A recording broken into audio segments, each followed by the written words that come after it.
మహాభారత ప్రవచనాలు రాజమండ్రిలో జరుగుతున్నాయి, లైవ్ ప్రతిరోజు చూడండి అని చెప్పి ఒక ఎపిసోడ్ పెట్టాను. కొంతమంది చూశారు, చాలా సంతోషం.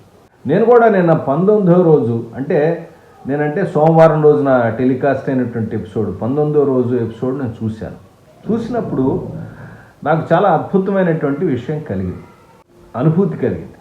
చాలా చాలా మంచి ఇంపార్టెంట్ పాయింట్ నేను మీతో చెప్పాలనుకుంటున్నాను. ప్రతి సినిమాలో కూడా మనకి ప్లాట్ పాయింట్ 1 అంటే cinema structure, cinema screen play structure లేదా ఏ కథ అయినా స్ట్రక్చర్లో ఉంటుంది అనే విషయానికి ఒక చిన్న ఎగ్జాంపుల్ అనేది, చాలా పెద్ద ఎగ్జాంపుల్. అంటే అంత పురాతన కాలంలోనే ఇంత గొప్పగా, అంటే సిడ్ఫీల్డ్ స్క్రీన్ ప్లే స్ట్రక్చర్ రాసింది, చాలా సినిమాలను అబ్జర్వ్ చేసి దానిలో ఉన్న కామన్ పాయింట్స్ చెప్పాడు. కాబట్టి మన పురాణాలలో కూడా, కథలలో కూడా, మహాభారతం లాంటి ఇతిహాసంలో కూడా ప్లాట్ పాయింట్ 1 అనేది కనపడుతుంది. నేను స్క్రీన్ ప్లే లెసన్స్ మన ఎపిసోడ్లో చెప్తున్నప్పుడు చాలా సందర్భాల్లో చెప్పాను, స్క్రీన్ ప్లే ఎక్స్ప్లెనేషన్లో కూడా చెప్పాను, అలాగే సినిమా స్క్రీన్ ప్లే రివ్యూల్లో కూడా చెప్పడం జరిగింది. ఈ ప్లాట్ పాయింట్ 1 అనేది కథకి బీజం.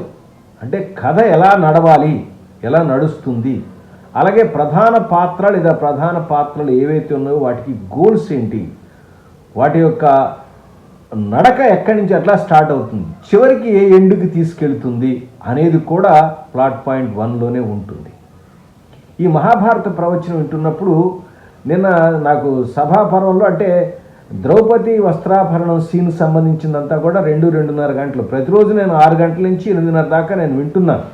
నేను మిమ్మల్ని కూడా వినమని చెప్తున్నాను, వినండి.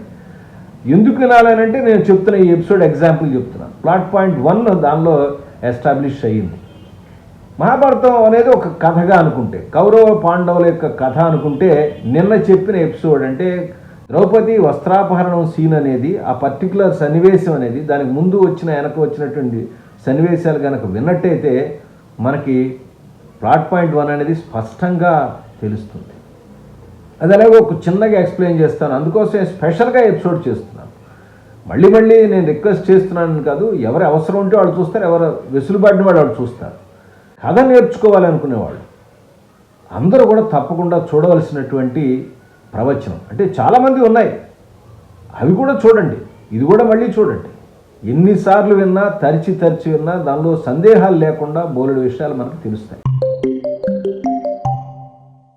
మహాభారత యజ్ఞం అని దానికి పేరు పెట్టారు. ఆ ప్రవచనం వింటున్నప్పుడు ఈ సభలో జరిగినటువంటి అవమానం, ద్రౌపదికి సభలో జరిగినటువంటి అవమానం, మహాభారతం అనే దాని యొక్క కథ యొక్క స్వరూపం, దాని యొక్క పర్టికులర్ పార్ట్, దాని యొక్క హృదయం ఇక్కడే ఉంది. ఇక్కడే అన్ని విషయాలు. అసలు ఆ తర్వాత కురుక్షేత్ర సంగ్రామం జరిగి చివరికి ధర్మరాజుకి పట్టాభిషేకం జరగడానికి కావాల్సిన బీజం కూడా ఇక్కడే పడింది. చాలా సందర్భాల్లో డిస్కషన్ ఆయన చెప్తున్నప్పుడు వింటున్నప్పుడు ఒక్కొక్క పాత్ర చేత మాట్లాడించడం. నేను ఒకటి చెప్తాను, ఒక పెద్ద సన్నివేశం, ఒక డ్రామా సన్నివేశం ఉందనుకోండి, దానిలో చాలా పాత్రలు ఉన్నారు. ఆ పాత్రలన్నిటితో కూడా మాట్లాడించడం. రెండోది, ప్రజలు సభికులు కూడా ఏమనుకుంటున్నారు అనేది కూడా చెప్పడం అనేది అంత పురాతన కాలంలో రాయబడినటువంటి ఇతిహాసంలో కూడా వ్యాసులు వారు చెప్పారంటే, మనం ఈ రోజున కథ రాసేటప్పుడు ఎన్ని విషయాలు మనం ఆలోచించాలి. ఒక సన్నివేశం రాస్తున్నప్పుడు ఆ సన్నివేశంలో ఈక్వల్ డిస్ట్రిబ్యూషన్ ఆఫ్ డైలాగ్స్, అంటే పాత్రలకు అన్నిటికీ కూడా డిస్ట్రిబ్యూషన్ ఆఫ్ డైలాగ్స్ ఉండటం, ఆ పాత్రలు పాత్రోచితంగా మాట్లాడటం. ఈ మహాభారతంలో ముఖ్యంగా చెప్పాల్సినట్టే ధర్మాన్ని బేస్ చేసుకుని మాట్లాడటం. పరిస్థితులు ఎంత విషమించినప్పటికీ కూడా, ఎంత దారుణమైన పరిస్థితుల్లో ఉన్నప్పటికీ కూడా పాత్రలన్నీ కూడా ధర్మానికి కట్టుబడి మాట్లాడతాయి. అంటే ధర్మం అనేది తెలిస్తే, దాని యొక్క విలువ తెలిస్తే, దాన్ని ఆచరించవలసినటువంటి ధర్మం మనకు ఉందనే విషయం కనుక మనం తెలిస్తే, అలాగే మనం రాసే పాత్రలకు కూడా ఇన్ని విషయాలు మనం ఆపాదిస్తాము. అయితే ఈ విషయంతో పాటుగా ప్లాట్ పాయింట్ 1 నేను ఎందుకు అంటున్నాను, అసలు ప్లాట్ పాయింట్ 1కి ఏమంటాం మనం? ప్లాట్ పాయింట్ 1 అంటే సిడ్ఫీల్డ్ ఏమంటాడంటే, episode are a scene hooks into an action and turns into another direction అని చెప్పి అంటాడు. ఏదో ఒక సీను, ఒక సన్నివేశం నడుస్తుంటే, ఆ సన్నివేశం ఒక రకంగా నడుస్తుంటే చివరికి మరో రకంగా తిరగబడిపోయి ఆ కథకి ఆ పాత్రకి కావలసిన గోల్ని దాని యొక్క లక్ష్యాన్ని ఏర్పరిచేదిగా ఉన్నదే మనం ప్లాట్ పాయింట్ 1 అని చెప్తా ఉంటాం. దీని డెఫినేషన్ గురించి దీని గొప్పతనం గురించి ఇంకేమైనా కావాలంటే అంటే ఈ ప్రస్తుత ఎపిసోడ్లో అంత డీటెయిల్గా చేయట్లేదు, అందుకే సింపుల్గా ఎక్స్ప్లెయిన్ చేశాను. దాని లక్షణం ఏంటి? ఒక అందుకని బయలుదేరుతారు, అది ఒక అందుకు అయిపోతుంది. ఇక్కడ ఇన్వైట్ చేస్తారు ఏమని, ధర్మరాజుని జోదానికి ఇన్వైట్ చేస్తే ఆయన చెప్తాడు జోదం ఆడటం రాజులకు కాదు, అసలు ధర్మమే కాదు, ఇది పనికిమాల చెత్త. ఆయన పిలవడం ఏంటంటే పిలిచింది పెద్ద తండ్రి కాబట్టి, తండ్రి స్థానంలో ఉన్న వ్యక్తి కాబట్టి, కాదనకూడదు కాబట్టి. విదురుడు ధర్మరాజు డిస్కషన్ చేస్తారు ఈ విషయం, అనర్థం కూడా జరుగుతుంది, రకరకాల విషయాలు జరుగుతాయి, తర్వాత దానిలో స్పర్ధలు వస్తాయి, గొడవలు వస్తాయి. అయినప్పుడు కూడా తండ్రి పిలిచాడు కదా అని వస్తాడు. రెండోది, వాళ్ళు కొత్తగా కట్టుకున్నటువంటి ఆ పర్టికులర్ సభాభవనాన్ని చూడటానికి రమ్మన్నారు, దానిలో సదాగా ఆడుకునే జోదం పెట్టారు, చూడటానికి మామూలుగా ఆడదామని వెళ్ళారు. కానీ అక్కడికి వచ్చిన తర్వాత జరిగింది ఏంటి? ఆ జోదం ఆడటంలో తనకున్నటువంటి ధనాన్నంతా పోగొట్టుకుంటాడు, తర్వాత తనుములను ఒక్కొక్కడుగా పోగొట్టుకుంటాడు, తనను పోగొట్టుకుంటాడు. ఆ తర్వాత శకుని యొక్క ప్రోద్బలంతో అంతే కాబట్టి నేను డిస్కషన్ ఎందుకనే పాత్రలను క్రియేట్ చేసిన పాత్రను అర్థం చేసుకునేటప్పుడు చాలా చక్కగా స్పష్టంగా మనం అర్థం చేసుకోవాలి. రకరకాల పుస్తకాలు రకరకాల మాధ్యమాలు మనకు దొరుకుతున్నాయి. ఒరిజినల్ని ఎట్లా అర్థం చేసుకోవాలి, సంస్కృతాన్ని ఎట్లా అర్థం చేసుకోవాలి, ఒక ఇతిహాసాన్ని ఎట్లా అర్థం చేసుకోవాలని చెప్పినప్పుడు ఒక పెద్ద పెద్ద వ్యక్తులు డిస్కస్ చేసే విషయాలు విన్నప్పుడే మనకి అవగాహన కలుగుతాయి.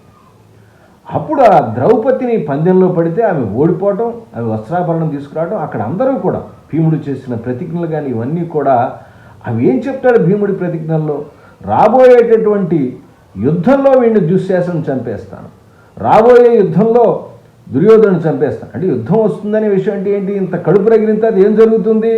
యుద్ధమే వస్తుంది, కురుక్షేత్రమే జరుగుతుంది, వాడిని నేను చంపుతాను. వీళ్ళందరూ కూడా ఈ కౌరవులు ఎంతమంది ఉన్నారు, వాళ్ళ యొక్క నాశనాన్ని వాళ్ళు ఈ రోజుతో తీర్చుకున్నారనే విషయాన్ని మనకి స్పష్టం చేస్తుంది. ఈ సన్నివేశం తర్వాతే వాళ్ళ మధ్య గొడవలు స్టార్ట్ అవుతాయి, చివరికి కురుక్షేత్రం పాయింట్ ఆఫ్ వ్యూ వెళ్తుంది. అందుకే నేను అంటాను, ఈ సభలో ద్రౌపదికి జరిగినటువంటి ఈ అవమానం ఏదైతే ఉందో కథకి సంబంధించినంత వరకు ఒక ప్లాట్ పాయింట్ 1 అని అంటాం. ఇలా చాలా ఉంటాయి. అంటే ఇంత పెద్ద మహాభారతాన్ని ప్లాట్ పాయింట్ 1 అని చెప్తారంటే నేను కథని మలుపు తిప్పేటటువంటి పాయింట్ కాబట్టి నేను ఎక్స్ప్లెయిన్ చేశానే. కానీ మహాభారతంలో ఎన్నో ప్లాట్స్ ఉన్నాయి, ఎన్నో క్యారెక్టర్లు, కొన్ని వేల క్యారెక్టర్లు ఉన్నాయి. ప్రతి క్యారెక్టర్కి సంబంధించిన వెనకాల స్టోరీస్ కూడా ఉన్నాయి. ఆ స్టోరీలు కూడా ఈ structure, cinema screen play structure కూడా ఉంటుంది అనే విషయం మనం గమనించినప్పుడు మనకు అద్భుతమైనటువంటి ఇతిహాసాన్ని వింటమే కాదు, సినిమా పరంగా కొన్ని వేల క్యారెక్టర్లని అర్థం చేసుకోవడానికి, క్రియేట్ చేయడానికి కూడా ఉపయోగపడుతుందనే విషయం నేను స్పష్టంగా చెప్పదలుచుకున్నాను. ఇది ఒక డిఫరెంట్గా ఆలోచన చేసి చెప్పాను. అంతేగాని మహాభారతాన్ని ప్లాట్ పాయింట్ అంటేనండి ఏం మాట్లాడుతున్నారండి అనేటువంటి కూమిర్సలు మాత్రం చేయబాకండి. ఈ ప్రధానమైన అంశమే, ఏ పర్టికులర్గా జరిగిన సన్నివేశమే కురుక్షేత్రానికి మూలం అవుతుంది, కురువంశ క్షయానికి మూలం అవుతుంది అనే విషయం అనేది స్పష్టంగా నిన్న అర్థమైంది. కాబట్టి మీరు కూడా చూడటానికి ప్రయత్నించండి. ఏ ప్రవచనాలైనా పెద్దవాళ్ళు బాగా రీసెర్చ్ చేసి మాట్లాడుతున్న అనుభవజ్ఞులు మాట్లాడుతున్న విషయాలు ఎందుకు వినాలి, 1కి 4 సార్లు పుస్తకాలు ఎందుకు చదవాలి, ఒరిజినల్ పుస్తకాలు ఏ రైటర్ రాశారో ఆ పుస్తకాలు ఎందుకు చదవాలి అనే పాయింట్ చెప్పాలని అంటే ఇది మనకి మధ్యలో ప్రక్షిప్తాలు వస్తాయి, కొత్త కొత్త ఆలోచనలు రకరకాలు వస్తాయి. మనం కొన్ని సినిమాల్లో చూసాం, ఈ సినిమా నేను కూడా చూశాను, చాలా పాపులర్ డైలాగ్స్ కూడా ఉన్నాయి.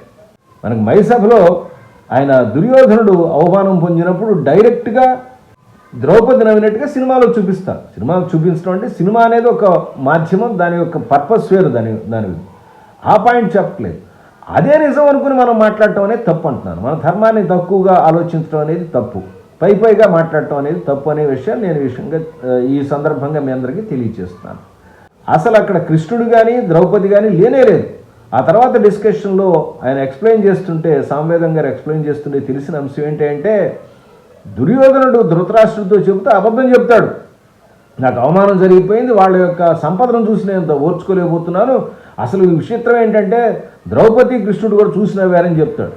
నవ్వింది అక్కడ ఉన్నవాళ్ళు ఎవరైతే ఉంటారో పరిచారకులు, ఎవరైతే ఆ పక్కన పనిచేస్తుంటారో వాళ్ళు చూసి నవ్వారు.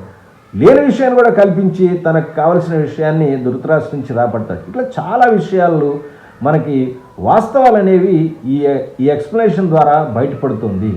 ఇలా మీరు కల్పితాలని, తర్వాత రకరకాల వచ్చే సినిమాలో వచ్చే వాస్తవాల్ని, లేదా యూట్యూబ్లో, రకవాత వాట్సాప్లో, మరొక మాధ్యమంలో తెలిసి తెలియక మిడిమిడి జ్ఞానంతో మాట్లాడేటువంటి మేధావుల యొక్క ఆలోచనలు కూడా దాని యొక్క వెనక యొక్క అర్థాలను కూడా తెలుసుకోవాలన్నట్టయితే తప్పకుండా మంచి ప్రవచనకారులు లేదా సాహిత్యాన్ని బాగా పరిశోధన చేసిన వాళ్ళు చెప్పినటువంటి విషయాల్ని వినవలసినటువంటి అవసరం ఉందనే విషయాన్ని చెప్తున్నాను. దయచేసి మీరు కూడా ఫాలో అవ్వండి. మీకు కూడా ఎటువంటి భావన కలిగిందో, మీరు ఎటువంటి కొత్త విషయాలు తెలుసుకున్నారనే విషయాన్ని కూడా నాకు తప్పకుండా మెన్షన్ చేయడానికి ప్రయత్నించండి. మరొక అంశంతో మళ్ళీ నాకు ఇలా ఇట్లాంటి కొత్త అంశం తగిలినప్పుడు తప్పకుండా చెప్పడానికి ప్రయత్నిస్తాను. యాక్చువల్గా ఇవాళ అఖండ సంబంధించినటువంటి రివ్యూ రావాలి, కానీ దానికన్నా ఇంపార్టెంట్ అనేది ఇది. ఊరికనే సినిమాల రివ్యూలే ఉంది, మనం సినిమా చూస్తాం, ఒక రోజు లేట్ అయినా పర్వాలేదు, కానీ ఇట్లాంటి చాలా ఇంపార్టెంట్ విషయాలు మిస్ అవ్వకూడదనే విషయంతో ఈ ఎపిసోడ్ చేస్తున్నాను. చూసినందుకు మీ అందరికీ కూడా ధన్యవాదాలు. ఇలాంటి ఎపిసోడ్లని తప్పకుండా అందరికీ కూడా షేర్ చేయండి, లైక్ చేయండి, సబ్స్క్రైబ్ చేయండి. దీనివల్ల 10 మంది కొత్త రచయితలు, దర్శకులు తయారవుతారు, 10 మందికి ఇన్ఫర్మేషన్ అందుతుంది. మరొక అంశంతో మళ్ళీ కలుస్తాను. అప్పటిదాకా నమస్కారం.